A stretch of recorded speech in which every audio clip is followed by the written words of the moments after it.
Hai Healthizen, apa kabar? Senang sekali berjumpa dengan saya, Dr. Clarin Hayes. Semoga semuanya dalam keadaan baik-baik saja ya.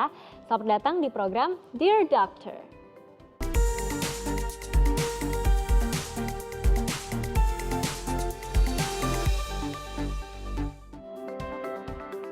Program ini persembahan Komite Penanganan COVID-19 dan Pemulihan Ekonomi Nasional KPCPEN, bekerjasama dengan Kominfo.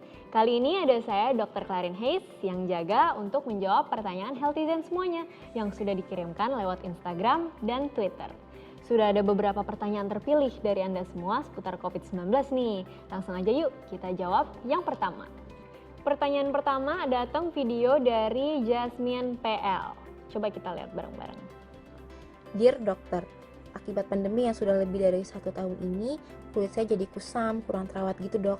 Karena sesuai saran pemerintah kita untuk di rumah saja. Maka dari itu, saya belum berani untuk pergi ke salon melakukan perawatan kulit seperti biasanya. Saya juga nggak mau dok, gara-gara niat awalnya perawatan kulit, malah kena corona. Karena saya juga punya penyakit komorbid. Maka dari itu, gimana dok cara melakukan perawatan di masa pandemi tanpa harus pergi ke salon? Terus dok, apakah ini pengaruh dari hal-hal lain seperti stres atau karena pakai masker terus-menerus? Terima kasih dok. Dear Jasmine, jadi kuncinya itu ada di skincare. Tetap lakukan skincare rutin walaupun kita di rumah ya. Jangan karena WFH terus kita jadi kendor gitu skincareannya. Apalagi nggak bisa perawatan ke salon ya kan. Penyebab kulit kusam salah satunya itu karena penumpukan sel kulit mati. Untuk itu kita boleh kok melakukan eksfoliasi sendiri di rumah, yaitu pengangkatan sel kulit mati. Ada 2 cara nih, bisa dengan eksfoliasi fisik seperti contohnya pakai scrub atau dengan chemical dengan produk eksfoliator. Nah, yang harus diperhatiin, kita harus hati-hati ya, jangan terlalu sering karena bisa-bisa skin barrier jadi rusak, jadi seperlunya aja. Untuk komedo yang tersumbat itu bisa menyebabkan jerawat. Biasanya di salon dilakukan ekstraksi komedo. Kalian bisa mengatasi dengan menggunakan masker untuk komedo dan pori-pori. Tapi kalau mencabut atau ekstraksi komedo sendiri di rumah sih nggak aku saranin gitu ya. Sebaiknya jangan, apalagi kalau kalian nggak tahu teknik cara memakainya gitu, cara ekstraksinya.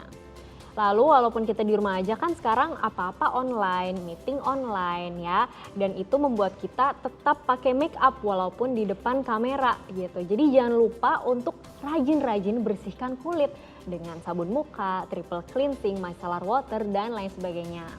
Selain itu yang penting diingat juga nih, walaupun kita ada di dalam ruangan, paparan sinar matahari itu terus masuk loh melalui jendela. Ada pantulan kaca, cermin, lantai, dan lain sebagainya. Jangan lupa untuk tetap pakai SPF ya, pakai sunscreen. Apalagi kalau ruangan kerja kalian tuh transparan atau tembus pandang gitu. Dan tetap pakai pelembab supaya wajah kita nggak kering.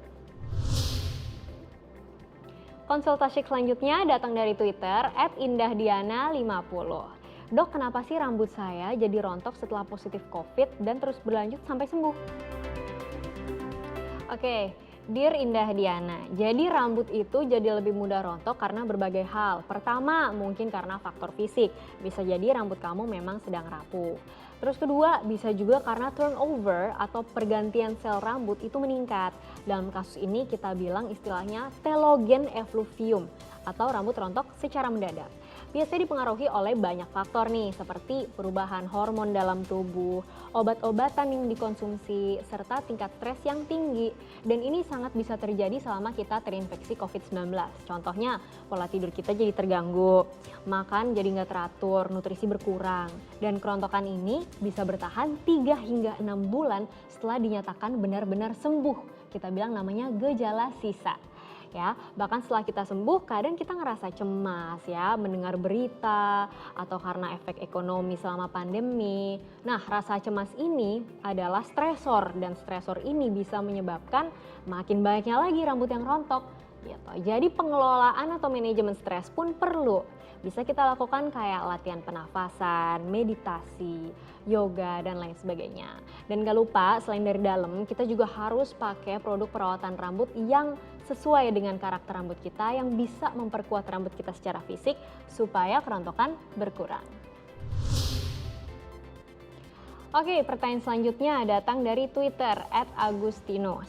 Dokter, selama positif saya jadi sulit tidur. Setelah sembuh saya tetap sulit tidur, Dok. Alhasil saya seperti memiliki mata panda. Gimana ya solusinya? Dear Agustinus, jadi kamu bisa kembali mengatur jam tidur kamu yang berantakan saat kamu sedang sakit atau WFH. Karena kita lihat di sini permasalahannya berawal dari sulit tidur ya, gitu. Karena kerjaan, sering kecampur dengan urusan pribadi. Nah, di sini kita punya solusi, yaitu lakukan yang namanya sleep hygiene. Ada beberapa komponen. Pertama, kita bisa atur jam bangun dan tidur di waktu yang sama setiap harinya.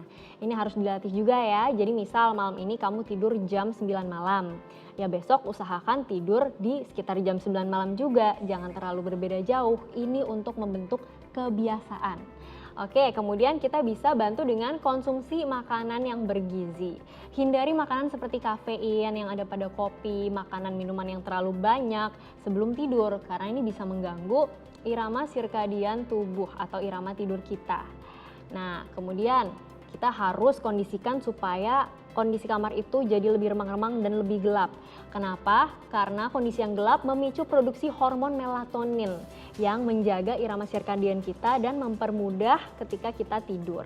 Gitu. Lalu bisa juga ditambahkan dengan olahraga yang ringan sebelum kita tidur supaya tubuh bisa menangkap sinyal untuk istirahat, membuat kondisi jadi lebih nyaman sebelum tidur. Rapikan kasur, atur pencahayaan, dan jauhi penggunaan gadget-gadget seperti HP, laptop maupun TV sebelum kita tidur. Bisa dibantu dengan lilin aromaterapi biar kita bisa rileks atau setel musik pengantar tidur gitu. Nah, untuk mata pandanya kamu bisa bantu dengan menggunakan eye cream atau eye mask. Oke? Nah, pertanyaan selanjutnya, ini spesial banget nih datang dari gadis. Sampai kirim voice note ke Instagram loh. Yuk kita dengerin dulu. Dear dokter, karena nggak bisa kemana-mana selama pandemi, saya jadi nggak bisa ke pasar buat belanja bahan makanan untuk dimasak nih. Saya sebenarnya ngekos dan masih single, tapi saya suka masak sendiri dibanding harus membeli makanan. Terus, karena nggak bisa olahraga dan kurang aktivitas sejak diharuskan WFH, saya jadi suka memesan makanan lewat aplikasi. Akibatnya, sekarang badan saya jadi menggemuk, Dok. Minta tips diet sehat yang bisa kita aplikasikan selama masa pandemi dong, Dok. Oke, dear gadis, biasanya saat WFH di rumah, aktivitas fisik kita juga jadi lebih terbatas nih, lebih sedikit. Misalnya kalau kita kerja di luar, kita bisa bakar kalori dengan naik turun tangga di kantor, bisa dengan jalan kaki ke stasiun, dan lain sebagainya. Ditambah kalau kita di rumah, jam makan kita tuh jadi nggak teratur karena waktu kerja dan waktu pribadi bercampur gitu. Nah, tipsnya kita harus tetap aktif selama di rumah. Katakanlah misal kita kerja 25 menit, kemudian kita break, kita 5 menit istirahat untuk jalan-jalan, bisa stretching dan lain sebagainya. Kemudian harus diingat untuk tetap olahraga di rumah ya, ini nggak kalah penting. Bisa kita siasati dengan senam di rumah, workout, setel video, banyak banget kok caranya kalau kita bisa kreatif gitu. Dan terakhir, walaupun kita WFH, penting banget untuk tetap menjadwalkan makan-makan kita seperti sarapan, makan siang, coffee break. Perlakukan aja kayak kalau kita lagi di kantor. Kenapa ya? Supaya jam makan kita teratur, biar terakhir nggak makan terlalu malam. Selain porsinya, jenis makanan juga harus diperhatikan ya. Sebisa mungkin tetap defisit kalori, terutama kalau berat badan kita berlebihan. Yaitu dengan kalori in kurang dari kalori out gitu. Oke, konsultasi selanjutnya datang dalam bentuk video dari Rien Reka. Yuk kita lihat bareng-bareng. Dear dokter, di masa pandemi seperti sekarang, saya tahu kalau masker merupakan benda yang sangat penting. Soalnya, kalau nggak pakai masker, saya bisa kena virus corona dan saya juga bisa dirazia. Bahkan saya bisa disuruh nyapu jalanan karena melanggar peraturan. Nah, tapi dok, akibat sering memakai masker, entah itu masker medis atau masker kain, kulit wajah saya jadi gampang jerawatan. Padahal waktu remaja, kulit saya nggak pernah jerawatan, dok. Nah, itu tuh kenapa ya, dok? Lalu bagaimana solusinya gitu? Supaya saya tetap bisa menggunakan masker, tetapi wajah saya nggak jadi jerawatan. Mohon solusinya ya dok. Terima kasih. Oke, Dear Rien, maskne ya. Nah, ini istilahnya adalah maskne. Penyebab terseringnya adalah pori-pori yang tersumbat karena minyak, bakteri, dan sel kulit mati di permukaan kulit. Ditambah lagi pakai masker. Zat ini bisa menumpuk lebih banyak sehingga menyumbat pori-pori. Masker juga menyebabkan kelembapan berlebih karena uap pernafasan dan keringat sehingga dapat meningkatkan resiko jerawat. Nah, selain itu, maskne juga bisa disebabkan oleh gesekan kulit dengan masker, apalagi yang kotor. Jadi, sering-sering bersihin wajah kalau pakai make up. Walaupun sejak pakai masker, lebih baik kita minimalisir aja ya penggunaan make up, toh ketutupan juga. Nah, membersihkannya pun harus rajin. Sering ganti masker, kalau itu masker kain cuci dengan bersih setelah digunakan, dan pakai pelembab non-komedogenik serta serum jerawat. Juga jangan lupa hindari makanan yang meningkatkan produksi minyak dan menimbulkan jerawat seperti makanan yang manis-manis. Oke? Pertanyaan selanjutnya datang lewat Twitter nih dari @zamora95. Kita lihat. Dear dokter, cara melembabkan kulit yang kering karena memakai masker selama pandemi ini gimana ya dok? Oke, Dear Zamora, jadi sebaiknya kita memakai pelembab sesuai jenis kulit. Kenapa? Untuk meminimalisir gesekan antara kulit dan masker tadi. Karena gesekan ini bisa merusak skin barrier atau barrier kulit kita. Sebaiknya hindari pelembab yang berbahan dasar air karena ini malah akan membuat kulit semakin kering dan bahan dasar air ini semakin cepat menguapnya. Gitu. Pilih pelembab untuk kulit kering dengan kandungan ceramides atau glycerin atau asam hyaluronat. Biasa kita sering dengar HA ya, hyaluronic acid. Nah, untuk kulit cenderung berminyak, pilih yang non-komedogenik. Dan terakhir, pastinya dari dalam jangan lupa untuk minum air putih minimal 8 gelas per hari untuk tetap terhidrasi.